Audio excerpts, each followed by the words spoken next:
으로 나올 겁니다. 예, 항상 열심히 한 분들은 다 합격합니다. 제가 또 봐도. 근데 꼭 요리뺀질, 저리뺀질 하는 사람 있죠?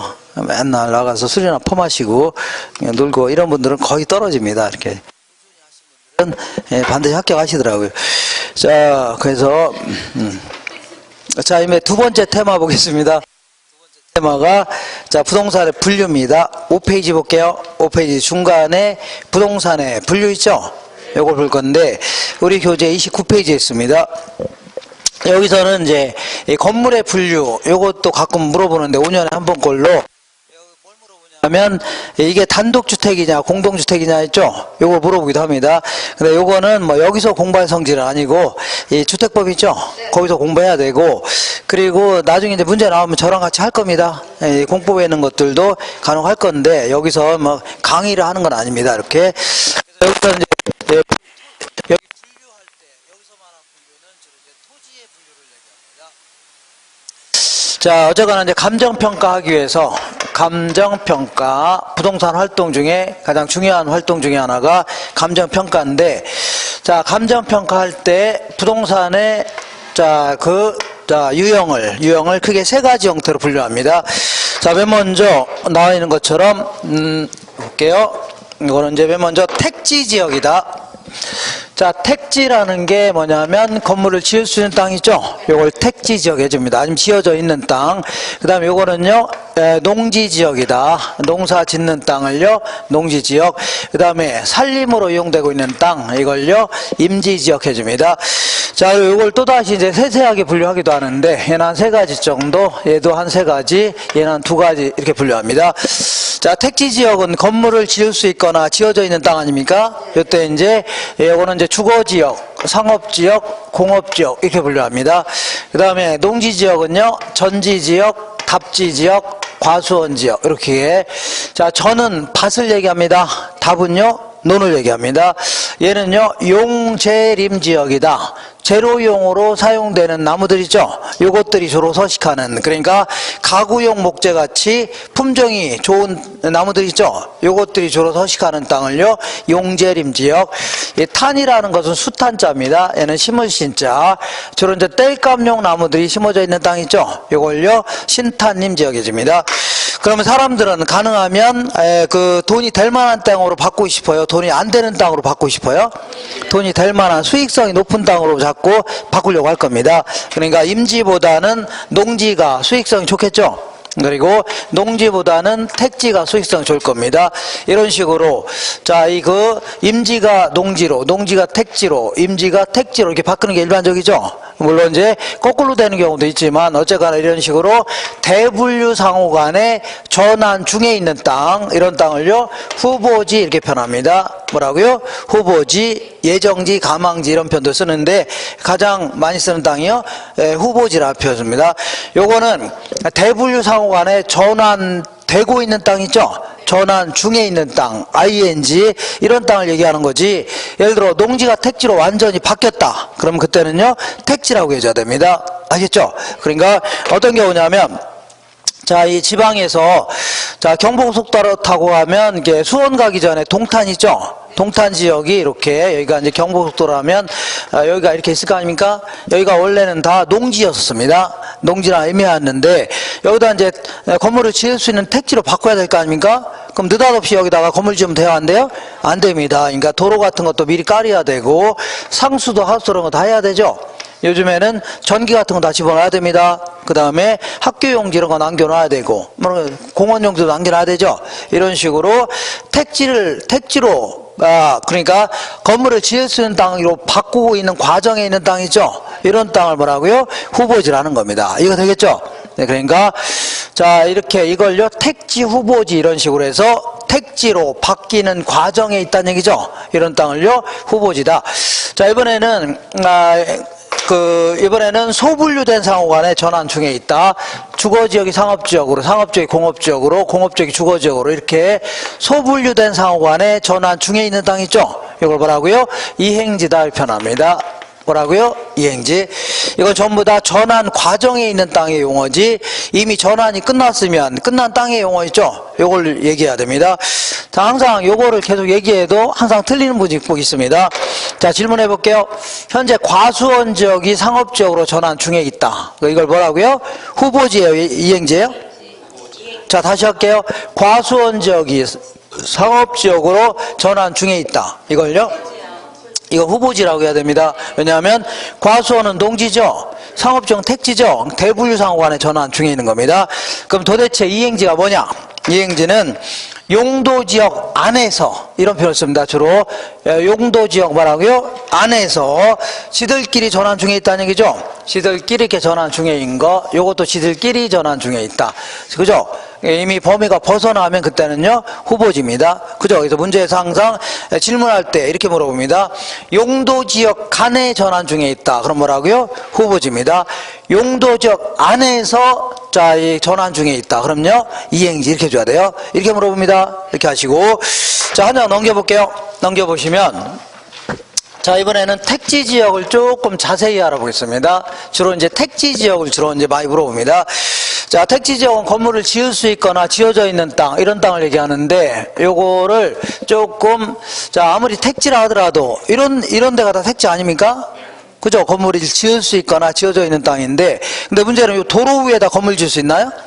못 짓잖아요. 하천에다 질 수 없는 거죠. 철로 위에다 질 수 없네요. 여기 다 있네요. 그러면 그런 땅은 건물을 못 짓는 땅 아닙니까? 그런 땅까지 합쳐서 저 포괄적인 용어도 필요하다는 얘기죠. 이 얘기 하려고 하는 겁니다. 어떤 땅이 현재 주거용지, 상업용지다. 그러니까 주택이나 상가로 이용되거나 이런 용도로 이용될 예정인 땅 있죠. 이런 땅을 이걸 뭐라고 하냐면 지목이 되다 이렇게 표현합니다. 자, 옛날에는 지적법, 그러다가 뭐 측량 수로조사 및 지적에 관한 법률 하다가 요즘에는 공간정보의 구축 및 관리 등에 관한 법률이 있죠. 이렇게 바뀌었는데, 이건 이제 공간정보에 관한 법에 따라서 대한민국에 있는 모든 땅들은 주된 용도에 따라서 28개의 지목이 있죠. 요걸로 지정해서 이거를 관리하도록 하고 있습니다.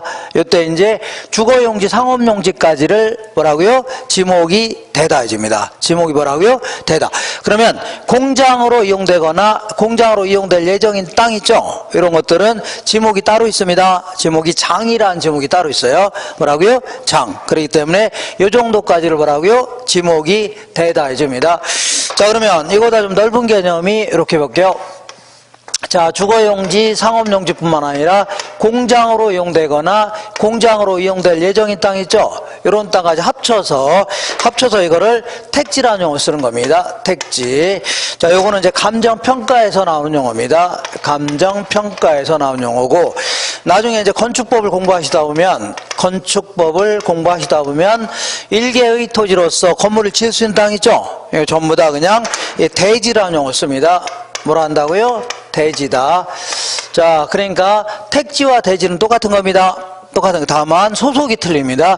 택지는 감정평가에서 나온 용어고, 대지는요 건축법에서 나온 용어입니다. 여기 차이만 있을 뿐이에요. 자, 어쨌거나 이런 것들은 건물을 지을 수 있는 땅이 있거나 지어져 있는 땅인데, 이거보다 좀 넓은 개념이 있습니다. 이렇게 주거용지, 상업용지, 공업용지뿐만 아니라 현재 도로로 이용되거나 철로로 이용되고 있거나 하천 등으로 이용하고 있다는 얘기죠. 그럼 이런 데에다는 건물 지을 수 있어, 없어요? 없죠. 그러면 이걸 포함하는 포괄적인 용어도 필요해요, 안 필요해요? 필요하다는 얘기입니다. 그래서 요거를 뭐 부지다 이렇게 표현합니다. 뭐라 한다고요? 부지. 건축이 가능한 땅뿐만 아니라 건축할 수 없는 땅 있죠? 이런 것다가 모조리 뭐라고요? 부지다. 자, 물론 뭐 농업, 이것도 농업 부지라 할 수 있는 겁니다. 다만 이제 이 택지 부분만 이렇게 세세하게 얘기한다면 이런 식으로 얘기할 수 있다는 얘기죠. 이렇게 정리하시면 됩니다. 자, 그다음에 이번에는 이 택지 부분을 또 다른 형태로 알아볼게요. 다른 형태로 알아보자. 먼저, 자, 거기 나와 있는 것처럼 나지라는 게 있고, 그 다음에요 건부지라는 게 있습니다. 그 다음에요 뭐 공지 이렇게 구분할 수 있는데, 자, 나지는 이렇게 이 건축물이, 토지 위에 건축물이 없는 땅, 이렇게, 자, 거기 혹시 잘못되어 있으면 이렇게 해줘야 됩니다. 없는 땅. 그 다음에 건부지는요 토지 위에 건축물이 있는 땅 있죠? 이렇게 해줘야 됩니다. 뭐 제대로 써있나요? 예, 옛날에 잘못 써갖고. 자, 그러니까 토지 외 건축물이 없는 땅을 뭐라고요? 넓은 의미에서 나지. 건축물이 지어져 있는 땅을 뭐라고요? 건부지 해줍니다. 그리고 여기서 건축물은, 여기서 말하는 건축물은 좀 포괄적인 용어입니다. 우리 아까 얘기했던 여러 가지 뭐 정착물 있죠? 이거 다 포함하는 겁니다. 예를 들어서 무슨 지하도가 설치되어 있다. 아니면 무슨 터널이 설치되어 있다. 이거 다 뭐라고요?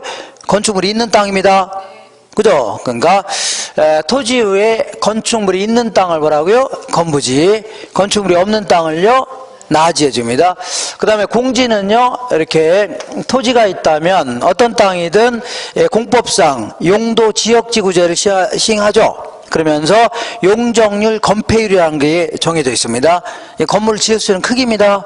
용적률 건폐율에 따라서 다를 할 겁니다. 건물 지어야 될 거 아닙니까? 이때 용적률 건폐율에 따라 건물 이렇게 지어서 바닥을 이만큼 쳤다는 얘기죠. 그러면 이만큼 짓고 나서 남겨놓은 땅, 이런 땅을 뭐라고요? 공지해 주는 겁니다. 되시겠죠? 공지다. 자, 근데 우리나라에서는 이제 나지는 일반적으로 얘기할 때는 건축물이 없는 땅, 건부지는요, 있는 땅 해줍니다. 근데 우리나라 토지보상 평가 지침에 따르면 나지의 정의를 좀 분명히 하고 있습니다. 나지. 그래서 대한민국에 있는 모든 땅은 공법상의 규제는 받습니다. 뭐는 받는다고요? 공법상의 규제를 받는다. 그러니까 이 지역이 이종 전용 주거지역이다, 준주거지역이다, 그린벨트 지역이다. 다 받아야 안 받아요? 다만 자, 사법상의 제한이라는 게 뭐냐면 개인들 간에 설정하는 권리들이죠. 민법에 따라서 예를 들어서 뭐 지역권이 설정되어 있거나 지상권이 설정되어 있거나 아니면 임차권이 설정되어 있다는 얘기죠. 이런 거를 사법상의 제한이 있다 해줍니다. 근데 아직은 사법상의 제한은 없는 땅, 그러니까 이런 개인들 간에 설정하는 권리는 설정이 안 됐다는 얘기죠. 이렇게 깔끔한 땅을 얘기합니다. 그리고 토지보상 평가 지침에 따르면 농작물의 경작 등에도 이용되지 않는 땅, 그러니까 농지나 임지는 아니라는 얘기죠. 결국 이제 택지 중에서 자, 이 공법상의 규제는 받지만 사법상의 제한은 없는 땅, 이런 땅을요 나지 해줍니다. 되겠죠? 나지.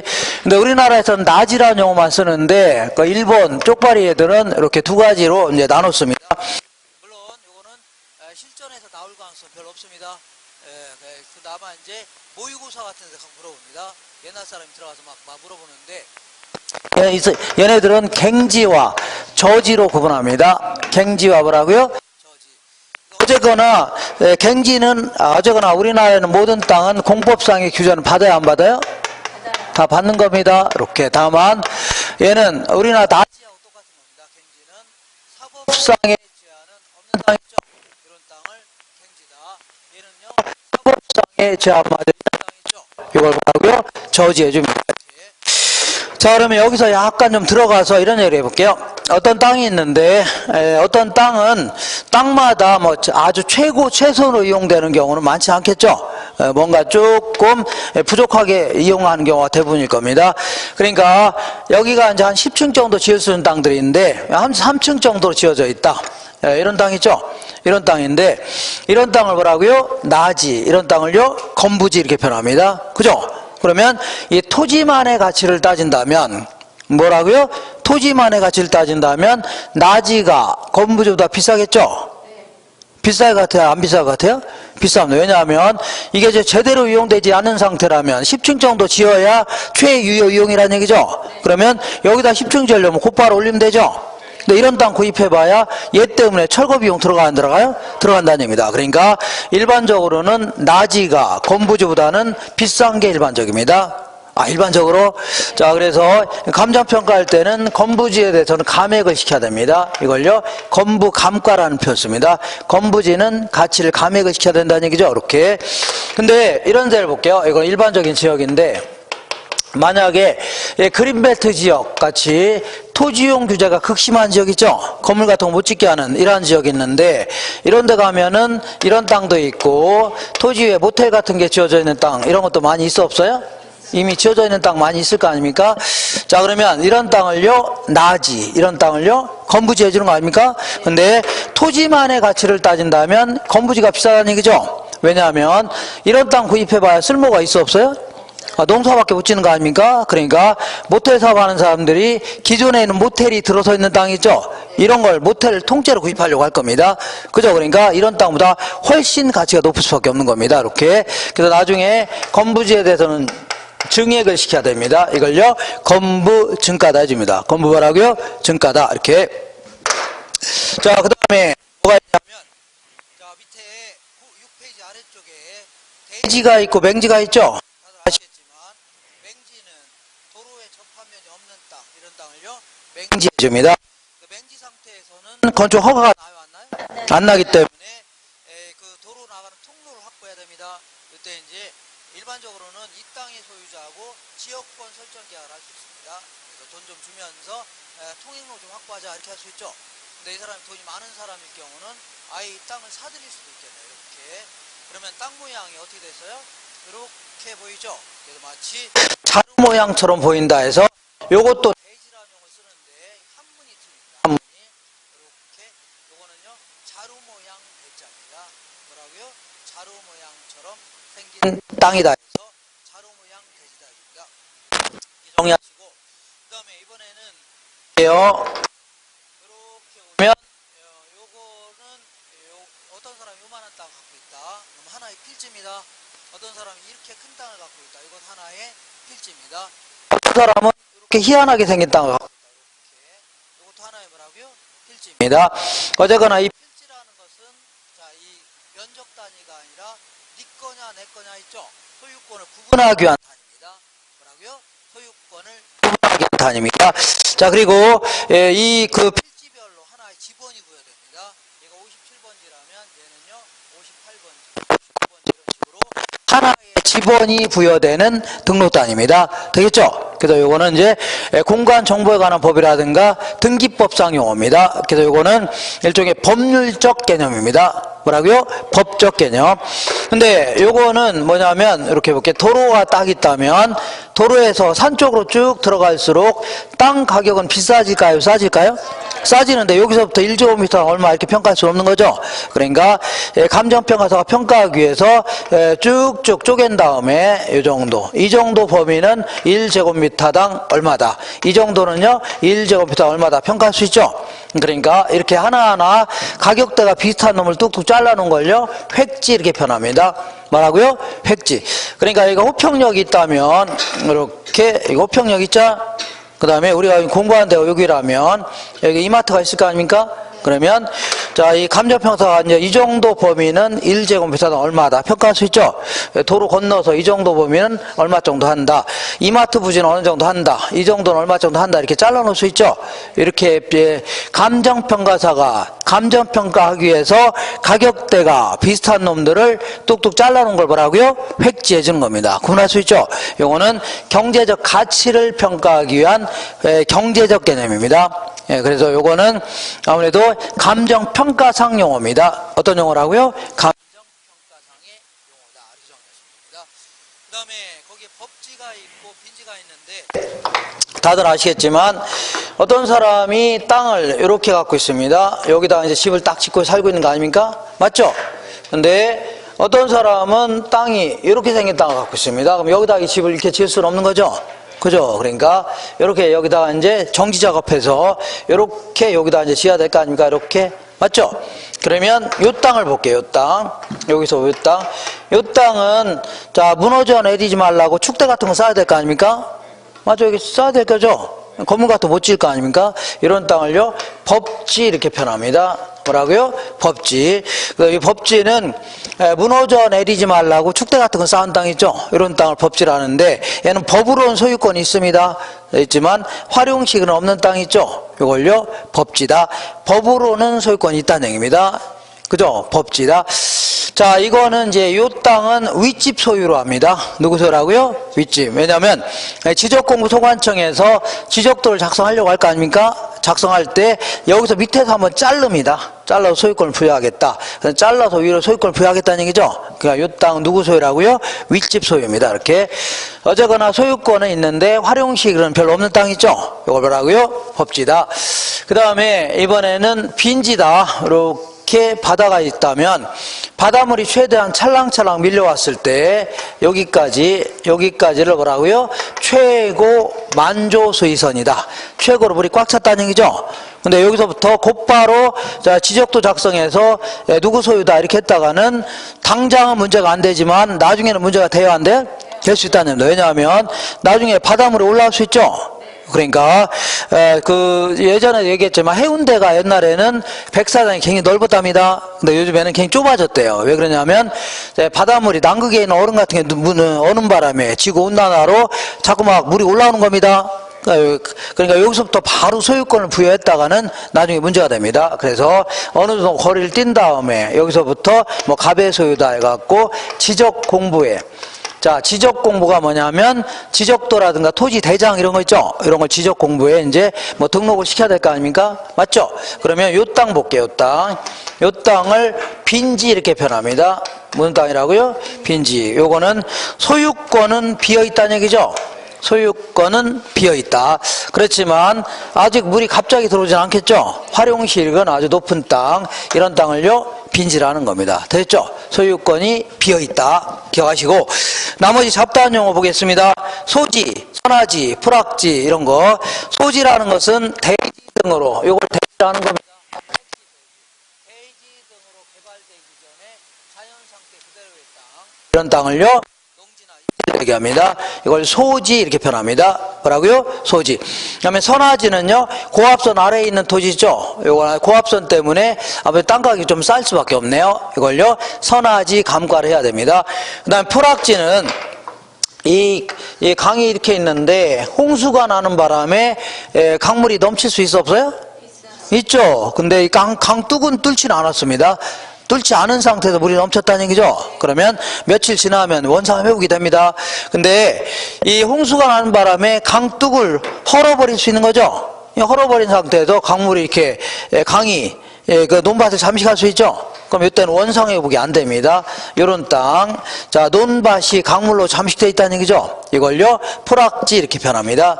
뭐라고요? 풀악지. 그 다음에 공안지는요 도시 토지 중에 집가 상승을 기대하면서 장기간 방치해놓고 있는 땅이죠. 왜 그러냐면 이용도 안 하면서 어느 지역이 땅가격이 올라간다고 예상되길래 미리 막 사놓을 수 있죠. 그러면서 올라갈 때까지 계속 방치해놓고 있는 땅, 이런 땅을요 공안지 이렇게 얘기합니다. 그 다음에 유유지는 공안지보다 훨씬 넓은 개념입니다. 이게 농촌 토지가 됐든 아니면 도시 토지가 됐든 어쨌거나 바람직스럽지 못하게 놀리고 있다면 이건 다 뭐라고요? 유휴지가 되는 겁니다. 이렇게. 그 다음에 휴한지는요 농지 등이 정상적으로 쉬고 있는 땅 있죠. 이걸 뭐라고요? 휴한지 얘기합니다. 자 이렇게 해서 우리 자 문제집 보겠습니다. 문제집에 자 어디를 볼 거냐면 잠깐만요.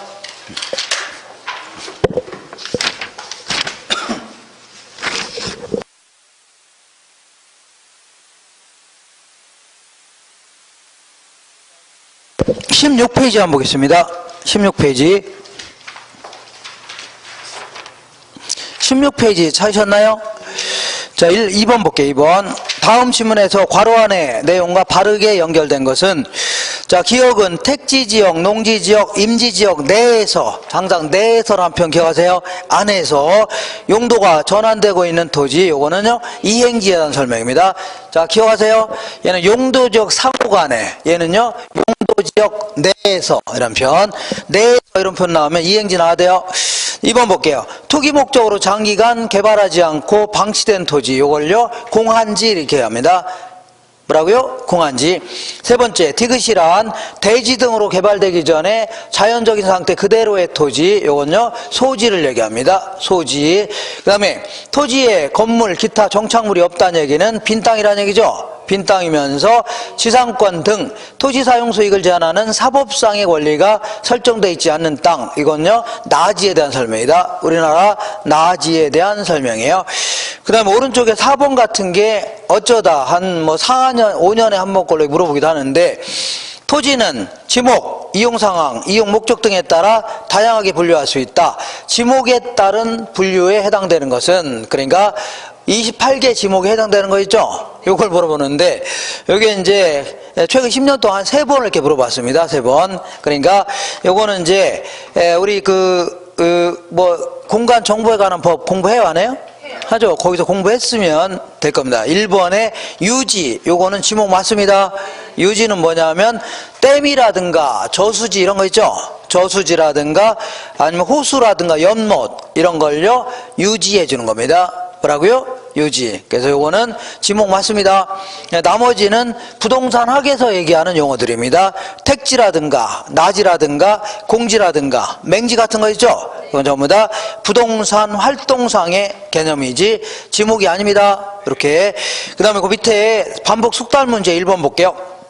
다음 토지에 관한 설명 중 틀린 것은 1번에 그 한문 조심하셔야 됩니다. 대지란 그 한문이 아래쪽에 오드이자로 돼 있죠. 요거는 자루 모양의 토지를 얘기합니다. 대지란 좁은 통로에 의하여 접속면을 가지므로 자루형의 모양을 띠게 되는 택지이다. 맞습니다. 2번에 맹지는 타인의 토지에 둘러싸여 도로에 어떤 접속면도 가지 못하는 토지를 얘기하는데 이 위에는 건축법에 의한 건물을 세울 수 없다는 얘기죠. 이거 맞는 겁니다. 세 번째, 소지는 다른 말로 원지다 이렇게 표현합니다. 원래 이 땅이다. 그다음에 대지도 개발되기 전에 자연적인 상태 그대로의 토지 있죠. 요걸요, 이걸 소지하는 겁니다. 하나 넘겨볼게요.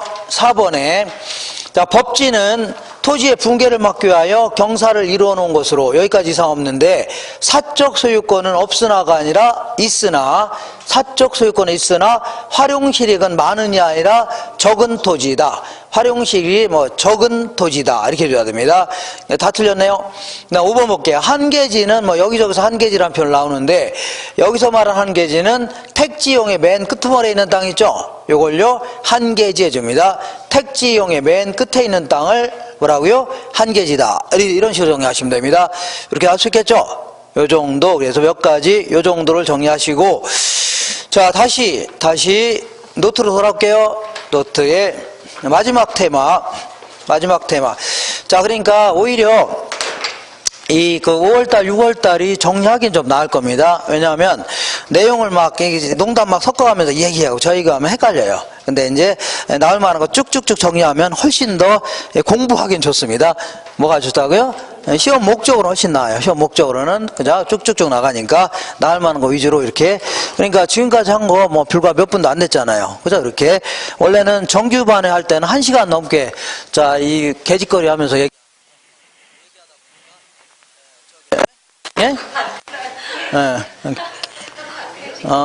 예, 하는데, 뭐, 그럴 수도 있는 거지. 그죠? 이분 얘기한 것보다 낫죠. 그래서, 아픈 거를 마치 잘 됐다는 식으로 얘기하는 것보다 훨씬 낫지. 아, 그래? 농담이에요, 이렇게. 그거 가지고 또 삐져갖고 또.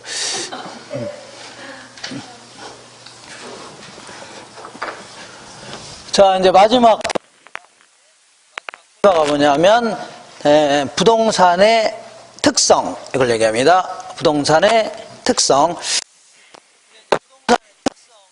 우리 강의 노트를 볼게요. 노트를 보면 8페이지 있죠. 이걸 얘기하는데 이때 이제 간혹가다 이제 부동산 하면 그래도 크게는 토지와 건물을 주로 얘기합니다.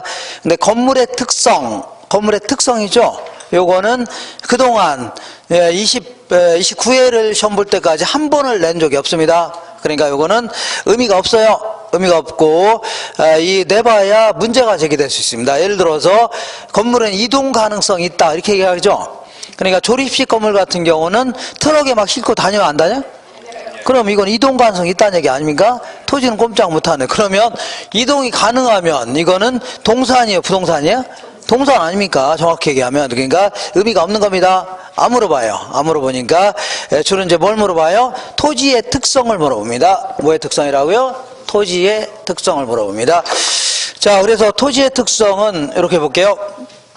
이렇게 박스를 딱 그린다면 토지의 특성을 얘기하는데 이렇게 자 얘는 이런 식으로 해볼게요. 요거는 이제 자연적 특성이다.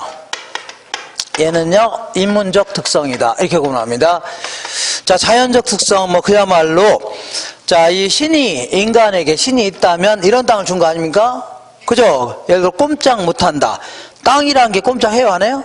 꼼짝 못하죠? 이런 걸요 자연적 특성이라는 겁니다. 그러니까 신이 부여한 특성을 얘기합니다. 신이 있다면 신이 이런 땅을 준 거 아닙니까? 그런 거는 절대 시대와 장소가 달라진다 하더라도 변할 수가 없는 겁니다. 땅이라는 게 뭐 나중에는 움직이고 이러진 않죠. 어떤 지역은 움직이고 그런 것도 없죠. 그러니까 절대 불변입니다.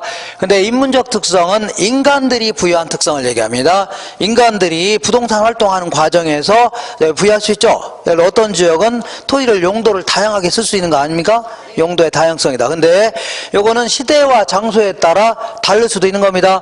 어떤 지역은 한 가지 용도로밖에 못 쓰게 할 수도 있는 거죠. 그죠? 그런 거 아닙니까? 그러니까 다를 수가 있습니다. 그러니까 가변적이다 해집니다. 나중에 뭐라고요? 바뀔 수도 있다 그런 얘기입니다.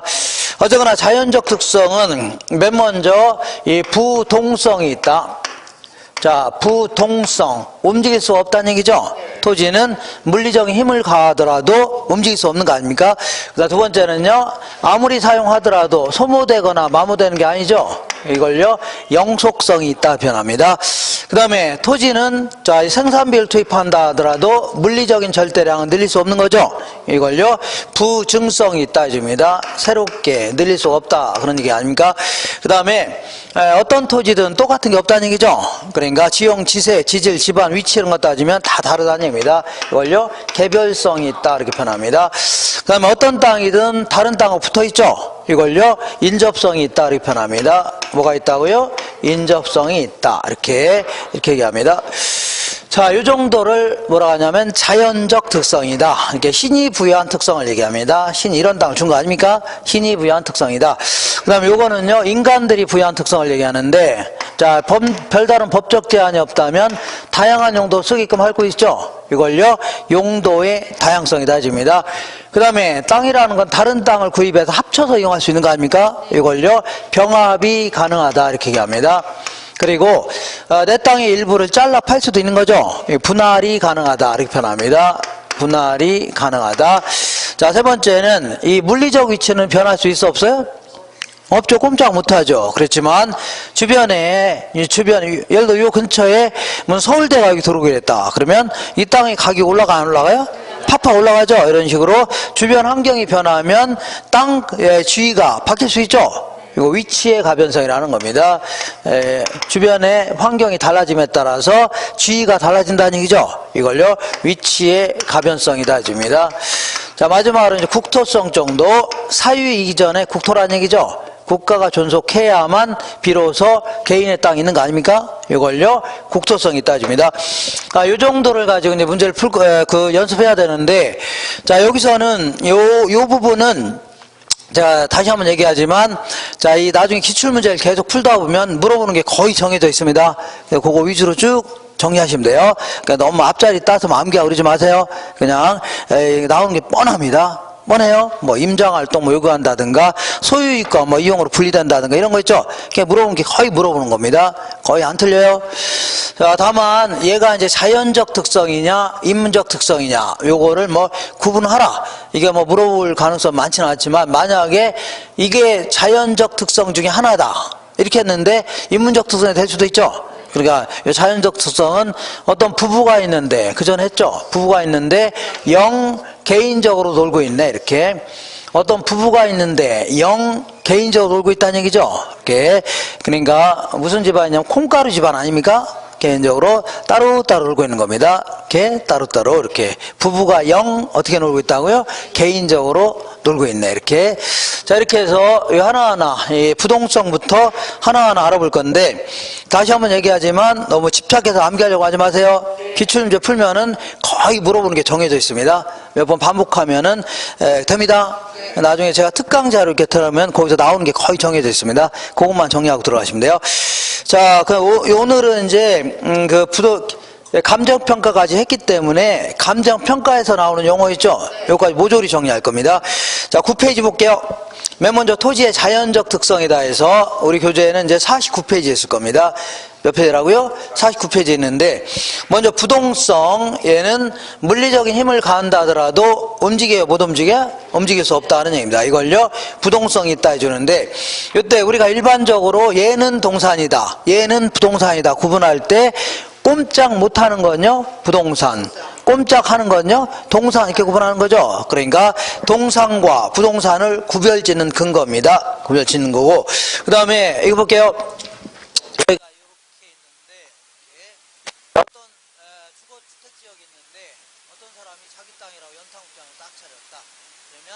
남한테 이게 피해를 줘야 안 돼?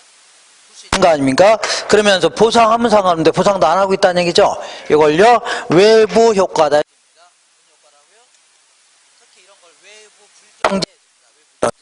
남한테 손해 입히는 걸요 외부 불경제, 이익을 주는 걸요 외부 경제줍니다. 그러면 이런 외부 효과가 발생하는 가장 큰 이유는 일단 여기 있는 사람들이 야 얘들한테 손해 보니까 이걸 들고 옮길 수 있다면 손해 봐야 안 봐요? 꼼짝 못 하고 있으니까 여기 사는 사람 손해 볼 거 아닙니까? 그래서 이걸 부동성 때문입니다. 일단은 부동성 때문이고, 그리고 여기 사는 사람들은 피해 봐야 안 봐요? 안 보죠. 이 근처에 있으니까 피해 보는 거 아닙니까? 인접성 때문입니다. 그러니까 부동성과 뭐 때문이라고요? 인접성 때문이다. 이렇게.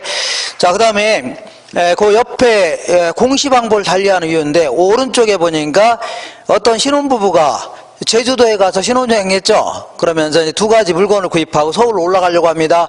하나는 돌 하루방, 하나는요 토지를 구입했는데, 자 일단 내 거라는 사실 널리 알리는 걸요 소유권을 공시한다 해줍니다.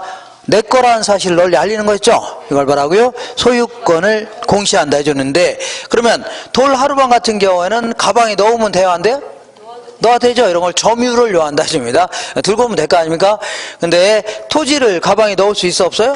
없잖아요. 그럼 어쩔 수 없이 토지 소재지를 관할하는 법원에 등기소 있죠. 거기 가서 공적 장부에다가 이거를 자 내 거라는 이름으로 바꿔야 되겠죠. 소유자 이름을 바꿔놔야 법에서 인정해 주는 거 아닙니까? 이런 걸 등기한다 해줍니다. 뭐라고요? 등기한다. 등기를 요할 수밖에 없는 거죠. 그 다음에 꼼짝 못하니까 그런 겁니다. 들고 보도니까. 그 다음에 자 부동산 활동 현상을 국지화시킨다는 얘기는, 내가 여기다가 원룸 하나 지었습니다. 원룸 지어서 서울에다 광고할 필요 있나요? 서울 사람이 여기서 주무시고 다시 서울로 그 아침에 출근하고 이러지 않겠죠? 어떤 또라이 같은 사람은 간혹 있을 수 있지만 거의 대부분은 뭐 거기에도 서울에도 원룸 있어 없어요? 있을 거 아닙니까? 그죠? 춘천에다 광고할 필요도 없는 거죠. 그러니까 주변에다 광고하면 된다는 얘기입니다. 이런 식으로 꼼짝 못하는 바람에 부동산 활동의 범위가 지역적으로 좁아지게 한다는 얘기죠. 이걸요 국지화된다 해줍니다. 뭐란다고요? 국지화시킨다. 그래서 국지화된, 그러니까 지역마다 별개의 가격 수준, 거래 관행이 있죠. 이런 게 결정되는 바람에 이렇게 지역마다 구분된 하나하나 시장을요 부분 시장 혹은요 하위 시장 이렇게 표현합니다. 그 다음에 자 우리 시장은 크게 이제 이렇게 구체적 시장이라는 게 있습니다. 구체적 시장이라는 것은 남대문 시장처럼 물건을 직접 갖다 놓고 사고 파는 시장 있죠. 이거 뭐라고요? 이거를 남대전 시장. 왜 남대전이 왜 나옵니까? 이렇게 남대문 시장이다. 이렇게 그죠? 이런 걸요. 근데 이러한 시장에서는 직접 물건 보고 거래하는 거죠. 가서 이제 먹어보고 입어보고 사는 거 아닙니까? 그러니까 정보 활동을 아주 크게 필요한 건 아니라는 얘기죠. 어쨌거나 이 구체적 시장이 아닌 형태는 다 뭐라고요? 추상적 시장입니다. 그러니까 물건 갖다 놓고 사고 파는 거 외에는 다 뭐라고요? 그냥 추상적 시장이 좀 돼요. 그죠? 예를 들어서 자 G마켓 들어가서 인터넷 G마켓 들어가서 옷을 구입할 수 있어 없어요? 있는데 옷은 엉뚱한 데가 있는데 컴퓨터상으로만 거래하는 거 아닙니까? 이런 게 일종의 답을 하고요. 추상적 시장입니다. 그죠? 이렇게. 그러면 자, 이 추상적 시장 아닙니까? 이렇게. 그러면 이제 부동산 시장은 크게 이제 구체적 시장이 될 수도 있고 때로는요. 추상적 시장이 될 수도 있는 겁니다. 부동산 시장은 뭐가 될 수 있다고요? 구체적 시장. 예를 들어서 내가 오피스텔 하나 딱 지어서 분양 직원들 데려다가 분양할 수 있죠. 물건 갖다 놓고 사고 파는 거 아닙니까? 일종의. 이렇게 된다면 구체적 시장입니다. 어떤 중개사님이 이 정도 바운드리 내에 있는 땅을 아니면 부동산을 중개활동 한다면 물건이 근처에 다 있어 없어요? 이런 식으로 얘기한다면 구체적 시장입니다. 근데 부동산은 강릉에 있답니다. 어디 있다고요? 강릉. 근데 거래는 여기서 할 수 있어 없어요? 여기서 할 수 있잖아. 중개업소에서. 그죠? 뭐 이해가 안 간다. 그러면 하다못해 마석에 있는 부동산을 여기서 거래할 수 있죠? 이러면 마석에 있는 부동산이 어떤 건지 확인해야 돼? 안 해야 돼요? 해야 되죠? 그죠? 이런 식으로 이런 걸 답을 하고요. 추상적 시장이 될 수 있는 겁니다. 그러니까 여기서 뭘 거래하는 거야? 물건은 엉뚱한 데 가 있는데 여기서는 계약서만 왔다 갔다 하는 거 아닙니까? 이런 형태를 답을 하고요. 추상적 시장이라는 겁니다. 그러니까 이렇게 특히 이제 추상적 시장이 되기도 하기 때문에 자 때로는요 정보 활동이 자꾸 필요할 수밖에 없는 겁니다. 강릉에 있는 부동산이 어떤 건지 확인해야 돼? 안 해야 돼요? 확인해야 될 거 아닙니까? 근처에 도로는 있는지 아니면요 학교는 주변에 있는지 가격은 적정한지 확인해야 되죠. 그리고 어떤 정보는 직접 가서 확인해야 되죠. 이거 임장 활동을 요한다 해줍니다. 현장에 임해서 활동하는 거죠. 이런 활동이 자꾸 필요할 수밖에 없는 겁니다. 이렇게 자 꼼짝 못하는 바람에 이렇게 되는 겁니다. 그러다 보니까 특히 정보 활동을 크게 필요하는 거죠. 그죠? 그러니까 정보를 많이 알고 있는 자는 크게 이득을 봅니다. 정보 모르는 자들은요, 크게 손해볼 수 있죠? 그러니까 자꾸 정보 때문에 불안정 경쟁이 될 수밖에 없는 겁니다. 이렇게 하시고, 그 다음에 이번에는 내가 친구한테 돈 빌려주면서 그놈 시계를 담보로 잡아준 거 아닙니까? 근데 찜질방에 자다가 어떤 놈이 훔쳐갈 수 있어 없어요? 있죠. 그래서 담보 가치가 이제 불안하다는 얘기입니다. 근데 토지를 담보 잡고 돈 빌렸을 경우는 토지를 누가 훔쳐가지는 않겠죠. 그런 의미에서 담보 가치는 안정성이 있다 해줍니다. 담보 가치는요 안정성이 있다 이렇게. 자 이렇게 해서 그 부동성 알아봤고 이번에는 영속성 알아보겠습니다. 영속성은 자 아무리 사용하더라도 시간의 흐름에 따라서 소모되거나 마모되지 않는다는 얘기죠. 그대로 있다는 얘기입니다. 이걸요 영속성이 있다 표현합니다. 자 그래서 토지에는 자 물리적 감가라는 게 있을 수가 없는 겁니다. 우리 전 시간에 오전에 물리적, 기능적, 경제적, 법률적 감가 요인들이 있죠. 이거 알아봤는데 얘는 내가 자동차 구입해서 마당에 세워놨는데 면허를 10년째 못 딴 거 아닙니까? 가만히 세워놔도 노후화되고 마모되고 태풍에서 파손되고 손상되고 이런 걸요 물리적 감가라는 겁니다. 뭐라고요? 물리적 감가. 그러면 자 토지가 늙나요? 아니면 태풍에서 파손되나요? 파손되면 다시 이제 덮으면 될 거 아닙니까? 그러니까 이런 게 있을 수 있어 없어요? 없다는 얘기입니다. 그러니까 물리적 감가라는 게 있을 수 있어 없어요? 없다는 얘기입니다. 그러다 보니까 우리 자 뭐냐면 내 원가법이 뭐냐면 지은 5년 된 건물이 있다. 5년 된 건물이 있는데 애초에 1억이 들어갔답니다. 얼마 들어갔다고요? 1억 들어갔는데 5년 된 시점에서의 건축 자재 가격, 인건비로 다시 한번 지어본다면 3억이 들어간답니다.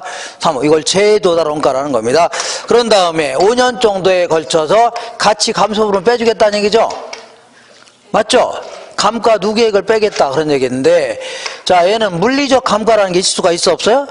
없습니다. 기능적 감가도 있을 수가 없는 겁니다. 원래 뭐 설계가 불량하고 그러지 않겠죠 토지가. 그죠? 그러니까 이런 식으로 평가한 자체가 불가능합니다. 그죠? 물리적 감가, 기능적 감가 이런 게 없잖아요 아예. 그러니까 이런 식으로 평가하는 게 있을 수 있어 없어요? 없다는 얘기입니다. 그러니까 자 이 물리적 뭐냐면 원가법의 적용이 불가능하죠. 원가법 적용이 어떻다고요? 불가능하다. 그 다음에 우리 건물 같은 경우는 자 생각해 볼게요. 건물 같은 경우에는 자 시간이 지나면 언젠가는 철거해야 돼요? 안 해야 돼요? 해야 돼요. 그러니까 소모를 전제로 하는 재건축 이론 이런 게 서점에 가면 쌓여 있습니다. 근데 토지를 다시 철거하고 다시 만든다는 이론 같은 게 있어 없어요? 없죠. 그러니까 소모를 전제로 하는 재생산 이론이라든가 사고방식을 적용할 수 있어 없어요? 없다는 얘기입니다. 자, 그 다음에 이쪽이 낫겠네요. 저쪽이 너무 저런 것 때문에 헷갈리니까. 자, 그 다음에 내가 이제 땅은 오랫동안 존속해야 안 해요? 아주 영원히 존속하는 거죠. 멸망하지 않은 이상은. 그렇기 때문에 땅을 5억에 구입해서 20년 있다가 20억에 팔았다. 이런 걸요 소유이익이다. 가지고 있으면서 그냥 생기는 이익을 뭐라고요? 소유이익이다. 그 다음에 내가 여기다가 농작물 재배해서 팔으면 돈 되죠? 아니 건물 지어서 임대하면 돈 될 거 아닙니까? 이런 걸 이용이익이라는 겁니다. 혹은 사용이익이라 하는데 자 갑은 땅을 갖고만 있고 그 다음에 을한테 이거를 빌려줄 수 있어 없어요? 있죠. 을이 이걸 이용하면 되잖아. 을이 농사 짓거나 을이 건물 지어서 뭐 이용하거나 지 마음대로 할 수 있는 거죠. 이런 식으로 소유이익과 때로는 이용이익으로 구분되면서 자 임대차 시장이 매우 발달할 수밖에 없는 겁니다. 왜냐하면 일정 기간 누구한테 빌려준다 하더라도 이 땅은 그대로 있어요? 달아 없어져요? 그대로 있는 거 아닙니까? 그러니까 우리 수박을 빌려주는 시장 봤나요? 수박을 그냥 주는 시장은 있지만 무슨 빌려주는 시장 없겠죠?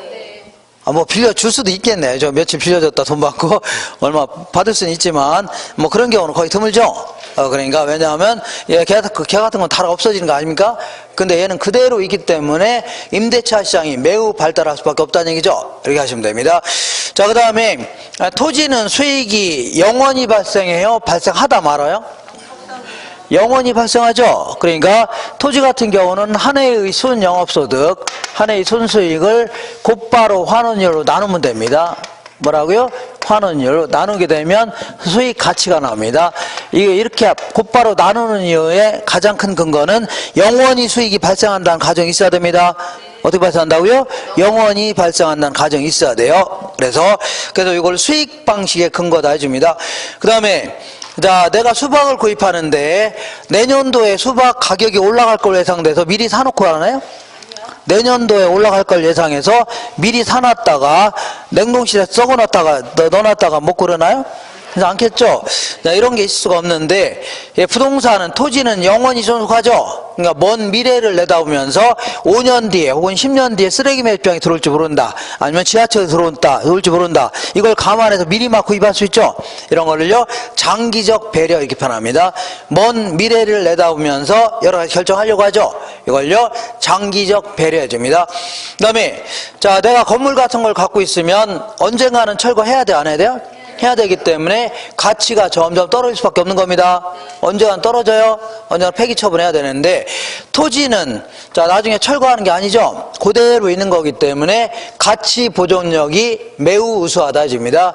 뭐가 우수하다고요? 가치 보존력이 그냥 우수한 게 아니라 매우 우수하다 해줍니다. 자, 이렇게 해서 이렇게 정리하시고, 이번에는 자, 부증성 알아볼게요. 부증성은 이렇게 한번 읽어볼게요. 생산비를 투입하여 물리적인 절대량을 늘릴 수 없다는 얘기죠. 그래서 자, 요거를요 부증성 해줍니다. 그래서 토지에는 생산비의 법칙이 적용 안 됩니다. 그러니까 우리 건물이라든가 맥주 같은 경우는 노동자본을 투입하게 되면 생산량이 계속 늘어나요, 안 늘어나요? 늘어나는데 얘는 새롭게 늘릴 수는 없는 거죠. 이걸요 부증성이 있다 해줍니다. 뭐가 있다고요? 부증성이 있다. 그래서 이쪽으로 잠깐 알아볼게요. 자, 그러니까 우리나라 전체 토지가 이만큼 있습니다. 이만큼. 그래서 이만큼은 바다로 쓰이고 있답니다. 이만큼은요 농지, 이만큼은요 택지 이렇게 쓰이고 있는데, 바다 밑에도 땅이 있어 없어요? 어떤 사람은 바다 밑에 땅이 어떻게 있냐 그렇게 얘기하는데, 오늘 집에 가셔서 바닷물을 한번 걷어내보세요. 그러면 땅이 나올 겁니다. 이렇게 의심스러우면. 자, 어쨌거나 자, 이게 우리나라 전체 땅 이만큼 아닙니까? 이거죠? 이게 물리적인 절대량 해줍니다. 물리적 뭐라고요? 절대량. 근데 이거를 생산비를 투입한다 해서 추가로 늘릴 수 있나요? 없죠. 이런 걸요 물리적 공급은 불가능하다 해줍니다. 뭐라고요? 물리적 공급은 불가능하다. 그래서 자, 물리적인 공급은 어떻다고요? 불가능하다. 왜 그러냐면 부증성이라는 특성 때문에 그렇습니다. 새롭게 늘릴 수 없다는 얘기죠. 맥주가 부족하면 새로 늘리면 되죠. 근데 토지가 부족한다고 해서 추가로 늘릴 수는 없는 거 아닙니까? 맞죠? 그래서 자, 가격이 있고 수량이 있다면 우리나라 전체 토지가 이만큼이라고 치자. 전체 토지가 얼마라고요? 이만큼. 그럼 가격이 이만했을 때 공급할 수 있는 양은 이거 아닙니까? 맞죠? 그러면 가격이 올라가면 공급량을 늘리고 싶죠? 맥주 같은 경우는 가격이 좋아지면 더 많이 만들어 팔고 싶죠? 근데 토지를 더 많이 만들어 팔 수는 없는 거죠? 딱 고정돼 있잖아요. 이만큼. 그러니까 가격이 올라가도 공급할 수 있는 양 이거밖에 안 된다는 얘기 아닙니까? 그러다 보니까 이 공급선 자체가 수직의 형태를 취하게 됩니다. 이걸요 완전 비탄력적 해줍니다. 완전 비탄력적. 자, 읽어볼게요. 읽어보시면 자, 거기에 토지에는 생산비 법칙이 적용이 안 되기 때문에 토지의 물리적 공급은 가능해요, 불가능해요? 불가능하다. 그렇기 때문에 자, 그 물리적인 공급선은 수직의 형태를 취하게 됩니다. 그러다 보니까 다시 볼게요. 자, 만약에 이렇게 볼게요. 만약에 이게 수요가 이렇게 증가했다. 수요가 증가하면 가격이 올라가 안 올라가요? 올라가면 자, 만약 이게 맥주라면 아니면 건물이라면 수요가 증가하면 가격이 올라가죠? 그러면 건설업자라든가 맥주회사는 이거 더 많이 만들어 팔고 싶죠? 근데 더 많이 만들어 팔 수 있나요? 그대로 아닙니까? 더 이상. 그러니까 수요가 증가하면 가격만 폭등합니다. 수요가 감소하면요 가격만 폭락하는 겁니다. 이걸 도대체 이걸 가지고 균형 가격이라 하기는 아주 곤란하죠. 그러니까 균형 가격 형성이 곤란하다 이렇게. 자, 그 다음에 자, 원가 방식이 아까 뭐라 그랬어요? 자, 볼게요. 이거 괜히 지었네요. 애초에 건물을 1억에 지었는데 5년 지났답니다. 그러면 기억나시나요? 모르겠는데 5년 된 시점에서의 건축 자재 가격, 인건비, 수급인의 이윤 이런 걸 가지고 다시 한번 지어본다면 3억이 들어간답니다. 얼마라고요? 3억. 이렇게 한 다음에 물가 상승이 반영됐어 안 됐어요? 된 상태에서 5년 정도 지났으니까 가치가 많이 떨어졌겠죠? 이거를 감가액을 빼주자 이런 얘기죠. 그런 얘기 아닙니까? 맞죠? 근데 자, 건물 같은 거는 이렇게 가능한데 토지가 뭐 5년 된 토지인지 하여튼 1000년 된 토지 어떻게 모르겠지만 5년 됐다고 가정해보자. 5년 된 시점에 다시 만든다면 얼마가 들어가나? 토지를 애초에 만든 거야? 만든 건 또 아니죠? 그러니까 이러한 원가 방식이 적용돼야 한대요? 될 수가 없는 겁니다. 다시 짓는다면 얼마인가? 토지를 애초에 만든 거야? 만든 것도 아니죠? 공짜로 준 거 아닙니까? 그러니까 원가 방식 자체도 이것 때문에도 불가능합니다. 영속성 때문에도 불가능하고, 영속성은 감가가 안 되기 때문에 불가능하고, 얘는요 새로 만들 수도 없기 때문에 불가능하고, 그죠? 이렇게. 자, 그 다음에 어디 있냐면, 자, 원가방. 그 다음에 그러면 자, 맥주 같은 건 부족하면 새로 만들면 되죠? 근데 토지는 부족하면 새로 만들 수 있어 없어요? 없기 때문에 항상 토지 부족 문제의 근원입니다. 그렇기 때문에 특히 도시 인근의 토지는 서로 이용하려고 안 하려고 해?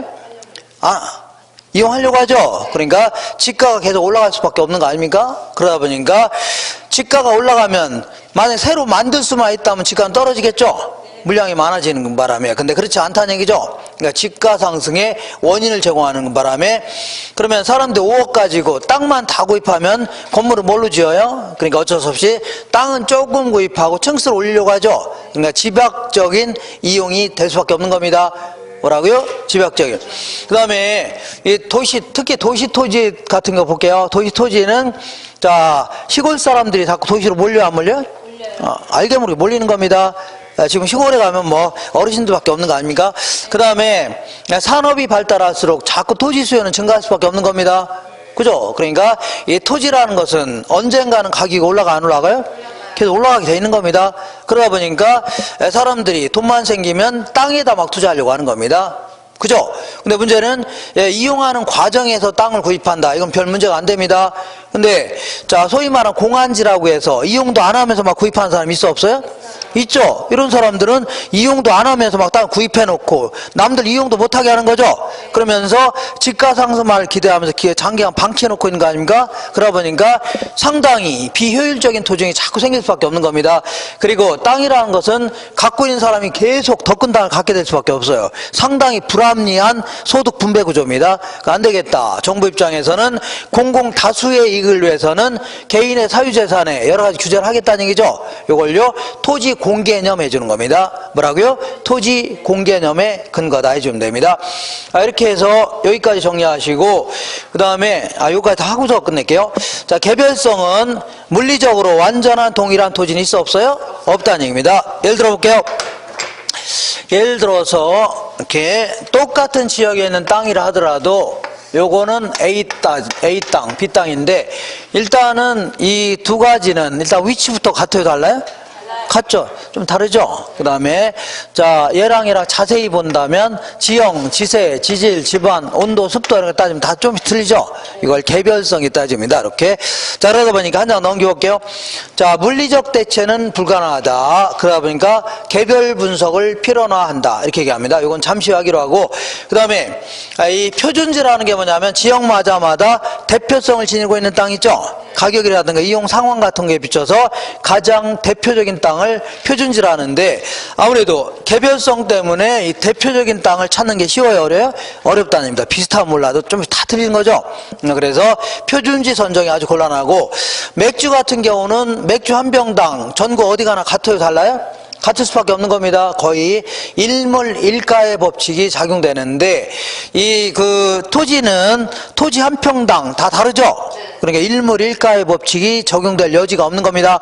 그 다음에 맥주 같은 경우는 전국 단위로 가격이 비슷하죠? 그러니까 전국 단위로 이 일원화된, 일관된 일반적인 이론을 만들어 볼 수 있는 겁니다. 전국 단위로 수요 공급 이론이라든가 이런 걸 만들 수 있는데, 부동 토지는 전국적으로 다 다르죠? 평당. 그러니까 이 원리 이론을 도출하는 게 쉬워요, 어려요? 어렵다는 얘기입니다. 그리고 이런 표현은 좀 어려운 편인데 볼게요.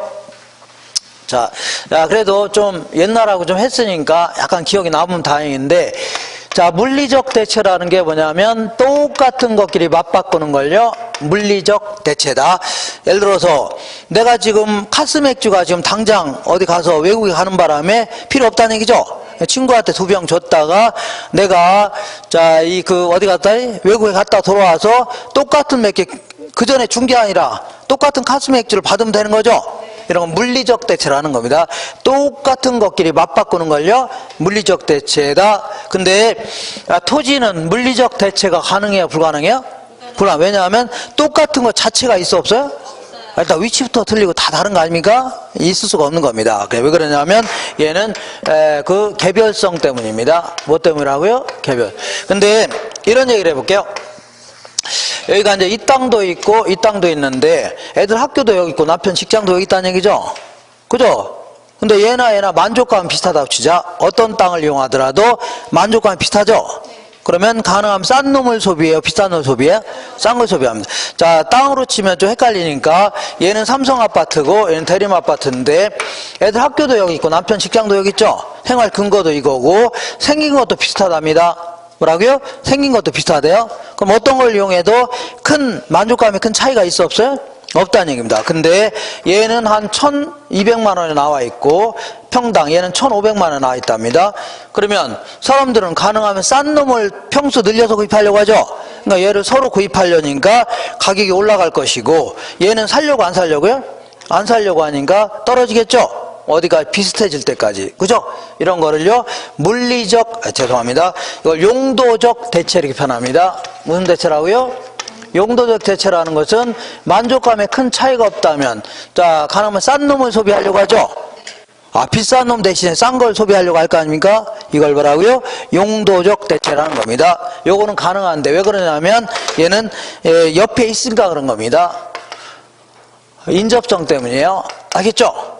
이거 남양주고 여기는 부산인데 싸고 비싸다고 해서 이거 옮기고 그러나요?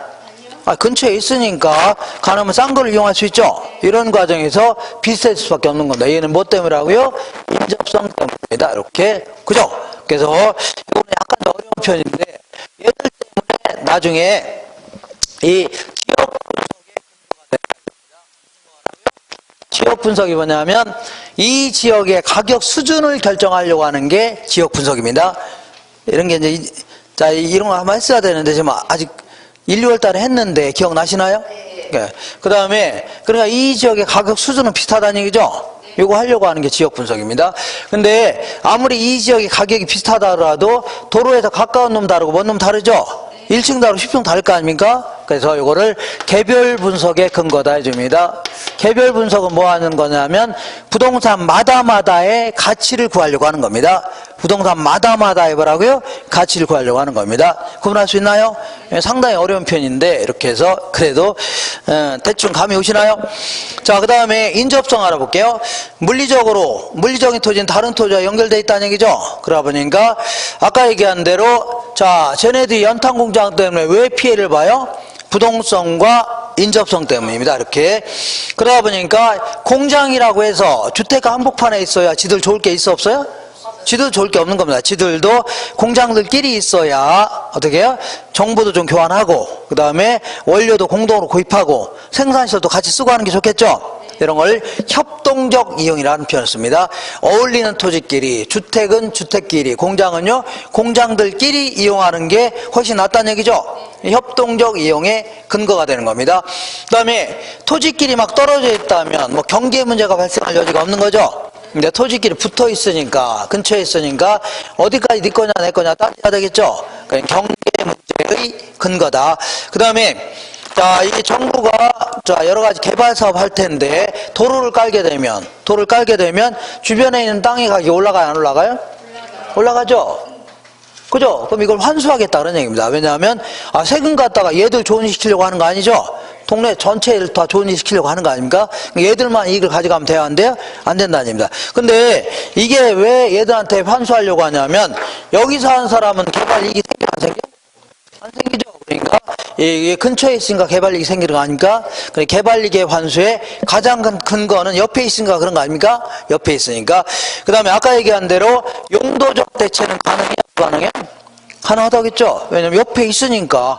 바로 옆에 있으니까 싼 놈 소비하려고 할 거 아닙니까? 그래서 결국은, 자, 이 옆에 있으니까 싼 놈을 소비하는 과정에서 가격대는 비슷해질 수밖에 없는 겁니다. 그래서 나중에 지역 분석을 필요로 한다, 집니다. 뭘 필요로 한다고요? 지역 분석을 필요로 한다. 자, 잠깐만 쉬었다가 이문적 특성 할 겁니다. 지우지 마시고 그냥 놔주세요. 정확히 6시 반 이전에 끝낼 겁니다. 그러니까 집에 그때, 아예 오늘 못 들어간다고 하세요? 공부하고서 늦게 들어간다고. 농담이